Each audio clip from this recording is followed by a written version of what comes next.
emotions that I was having behind it started becoming more clear. It was around my sophomore year that I was like, I can make dance a career. And for some reason, a big drive of motivation just told me to like go for it and achieve it. Dance made me feel vulnerable in ways that I can express my body through masculine and feminine energies. It just brought a new perspective on the world. There are many trials and tribulations, but coming here to see you, I wouldn't have it any other way. It brought me connections, it brought me here to friends and a new home and a sense of family.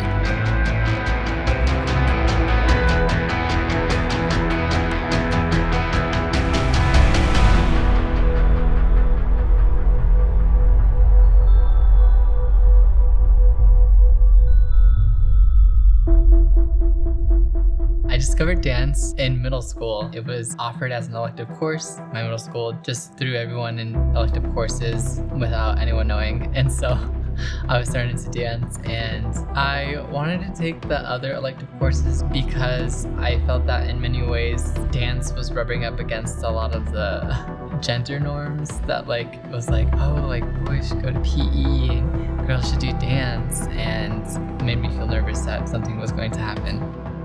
I wasn't expecting much when I first started, but once I allowed myself to give it a chance, it blossomed into something a lot more powerful. I stuck with dance as an elective course because it offered a lot of range in the way that I can communicate with others, but also being able to express myself, and it made me learn to respect the art form a lot more because it made me find ways that I can stick into my body and reach into things that I didn't know was capable. I felt like a drug, or like I was addicted to it, and I was constantly needing more of it. I found myself dancing a lot more, either at home or like at the bus stop waiting to go home.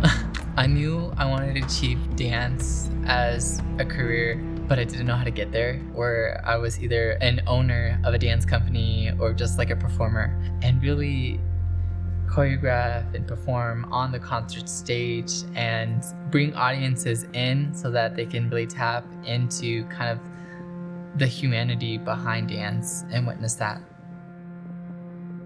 I wanted to find a way to interweave it into my career and incorporate it in a way that doesn't require me to work a 9-to-5 day job. But I didn't know how to make it into a career when I was in high school, and that was probably the most challenging part. There was a lot of barriers that were gonna come my way. I met James when he was in 7th grade. It was his first dance class ever. James was one of the most passionate students I've had. There are many dancers throughout history who started later in life, and James started when he was 12 or 13. And I can think of, Misty Copeland, for example, who had just discovered ballet at 12 and 13 years old. James was like them, found dance, and I think what he found was a place of expression. That movement really became an important part of who he was and how he could express himself. Joseph constantly was motivating me to do more and give more of myself every time that I was either in dance classes or in training. And it made me work harder as a dancer and be dedicated to the art form. I supported James in his journey and his career of dance by really exposing him to a lot of different styles of dance, from ballet to modern. We did West African and hip hop. His passion for dance rubbed off on me and the people around me, mainly because he was just like also so hardworking and including people in class. His passion to do that with dance really inspired me. We did 2 out-of-town field trips to the International Association for Blacks in Dance conference, where we got to take master classes from all these incredible dancers from all around the world. It was a wide variety of exposure. And I think the thing about James finding a career in dance is that he tried to always find himself in dance. He tried to find, what energized him and what gave him a place of personal expression.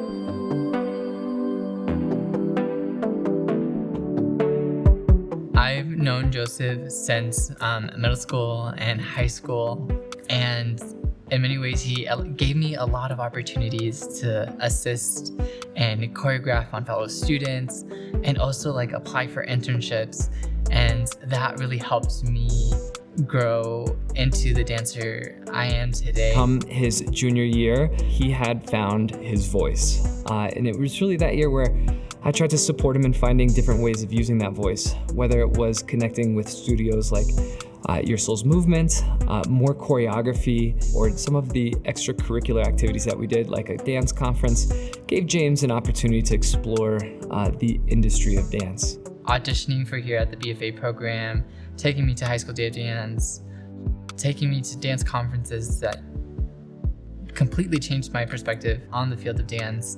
Conferences like these bring in multiple teachers from all these different genres of dance from all around the world to teach these students, and also to present performances and to give them an opportunity to ask, what is it like to be in a career of dance? What is it like to live the career of dance, to travel, to build a community, to find friends and dance with your friends and be together with them as you move forward in the journey of dance? He really pushed me in the way to like go out there and get involved. Your Soul's Movement was ran by Rennie Harris, and she is the Artistic Associate Director of Cleo Parker Robinson, which is one of the most famous modern dance companies in the world. And they're located right here in Colorado, which gave James a chance to take classes in hip hop and ballet and modern dance. My internship at Your Soul's Movement was so enlightening. It brought a lot of classical training into my life. But I think what came from it was an exposure to the studio life of devoting yourself to growing your technique and practicing on a routine schedule, and also working with the studio teachers to performance that you can share each season that they put on. I was doing a lot of the administrative work, answering phone calls, registering people for classes, organizing inventory. I mean, I even had to clean the marley off of the studio, like clean the marley on the studio floor. And that labor was in exchange for some of the dance classes being offered at the studio. And so for me, that was a way to work myself around the system to still be able to do dance, even though I wasn't able to afford for it. People are so invested in just finding the product that they lose the process looks like. And understanding that for myself and knowing that I am on my own path was so helpful. It just made me slow down and breathe a lot more. Larry Southall was one of my great mentors here at the university. I met him during High School Day of Dance, which is an event that brings all these high schools together to celebrate dance. James was up in the front row, very attentive, and I noticed James right away. Then also seeing him at the High School Day of Dance for Denver Public Schools, so there was 2 times throughout the year I would see him. The high school day here at CU Boulder or that South High School? I was initially shown street dance by Larry. During one of those high school day of dance classes, I was very ignorant and just hated the dance style just because it was different than what I had perceived it, which was of course that like mainstream jazz hip hop. What you see on either the television screen or on the stage is just a part of it. There's a whole culture that is behind it. When you talk about street dance, you're talking about people who actually learned in the street. As a culture, it was created in the Bronx, and people decided to do these elements instead of joining gangs, and instead of doing things that were bad for you or could get you in trouble, it's turning into things that are positive, like DJing, MCing, graffiti art, b-boying or b-girling, and last but not least, knowledge of the culture. Not everyone has the ability to pay for dance classes in a studio, and unfortunately more often than times than not at studios, they'll teach a watered down version of it where it's really commercialized and influenced from vernacular jazz. When Larry said that, like, if you're not aware of the history and the culture that comes behind hip hop, you're causing yourself a disservice. From then on, that really changed my perspective and made me want to understand it more because it comes from African American and Latino communities. But it was also a moment for myself that made me realize, like, this is also my community too. And because I was being arrogant, I was also harming my community in that way. James ran to it like a moth to a flame. James worked really hard to become proficient in the style, and James was really open to learning and wanting to learn.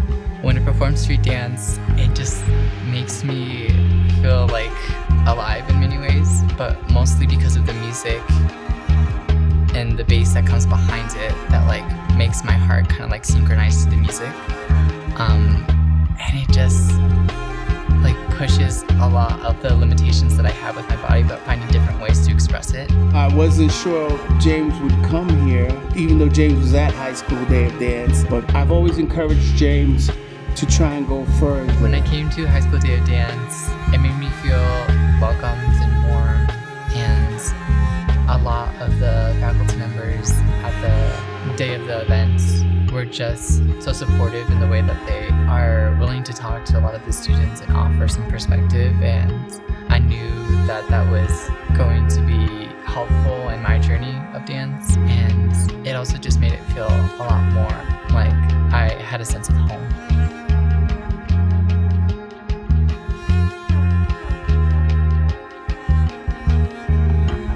The options that I had for pursuing dance as a career felt very limited in the sense that either I go take dance at the university level and make my connections there, or I don't go to college and find my way around through the field of dance by taking a lot of dance classes and trying to make my connections that way. It definitely felt like I had only two options to pick from.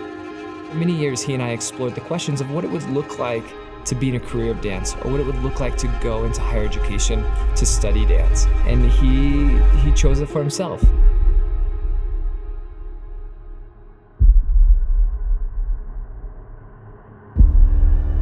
I knew that by pursuing the BFA program here at Boulder, that it was going to offer a lot of understanding of choreography and performance.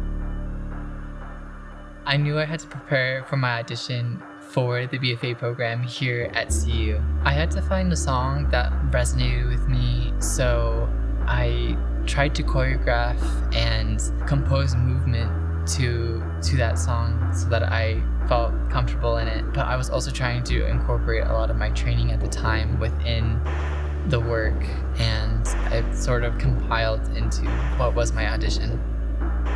I auditioned for the BFA program my junior year at CU, but I had a lot of doubt and worries that I was being an imposter, that didn't belong here, and that my training and technicality wasn't enough at the university level.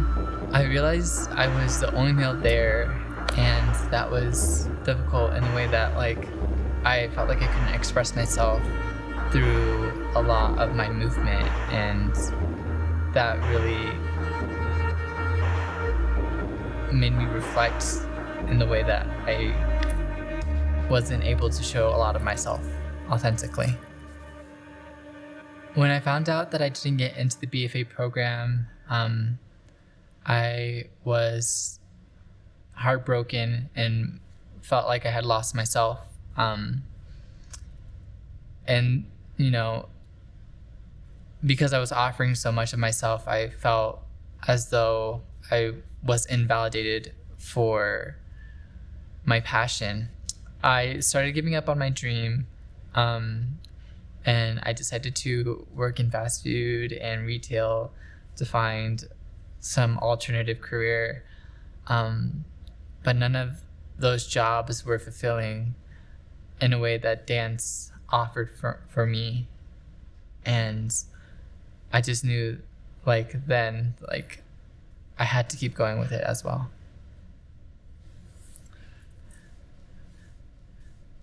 People from where I'm from don't really pursue, a career in the arts, mainly because I'm coming from a low economic background and family that didn't have a lot of the resources to offer those opportunities. When I heard some of my friends, going into engineering or sciences or,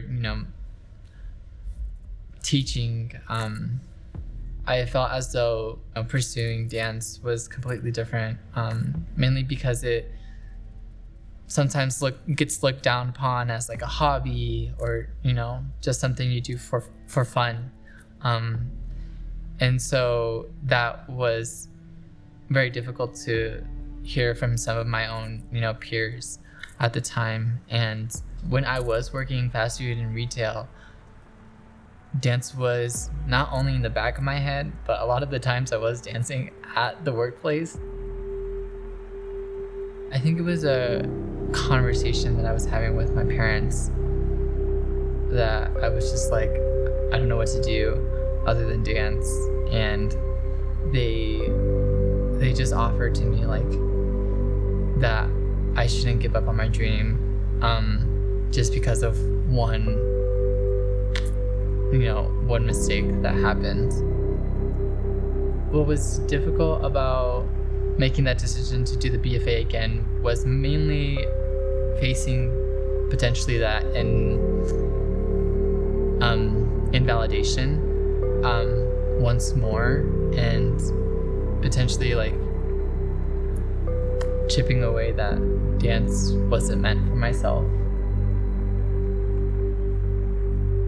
Not a lot of second opportunities come, but I was offered one, and so they told me to just take it and give it one more time, and if it doesn't work out, it doesn't work out. I realized that if people weren't going to appreciate my work, that no matter what, I was still going to be an artist, and I shouldn't allow the opinions of others to negatively impact me from pursuing my dreams.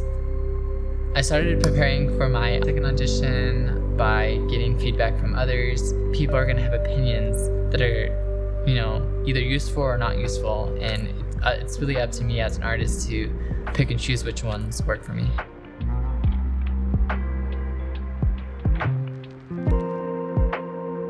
Because I already came in doing the BFA auditions once, I knew what to expect, and I felt a lot more comfortable coming into it, a lot more relaxed, and felt like I didn't have to worry as much as I did last time.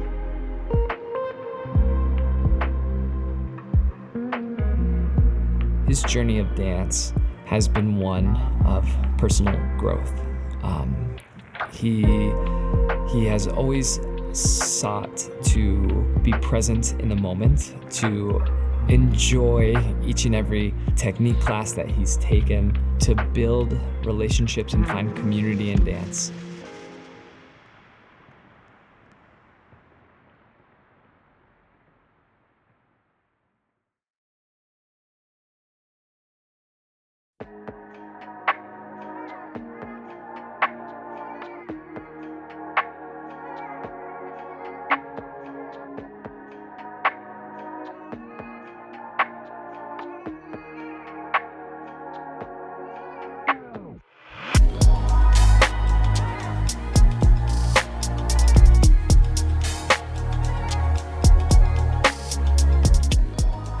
My parents felt very proud when they first found out that I got accepted into the BFA program, but also into the university.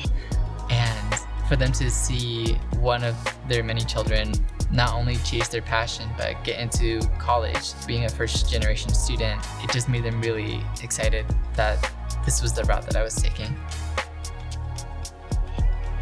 I represented myself more in dance by just constantly validating myself that you deserve to be here and you deserve to represent yourself, but also potentially represent many others. And from there, that felt empowering and pushed me a lot more. I'm now a part of RHAIW, which is Rennie Harris Awe-Inspiring Works, which allows pre-professional dancers to use street dance styles and put it on the concert stage. For my BFA, I had to choreograph and perform a 15-minute piece. The choreographic process was definitely difficult because I had such a big cast of dancers, but it was a really good opportunity because they taught me a lot more of the way that I teach and how I could be a better choreographer. And ultimately, the performance was wonderful, and I took a lot from it and felt like I was leaving a part of myself there during the performance, and I felt that some of my dancers were doing the same. It was definitely one of the highlights here at CU.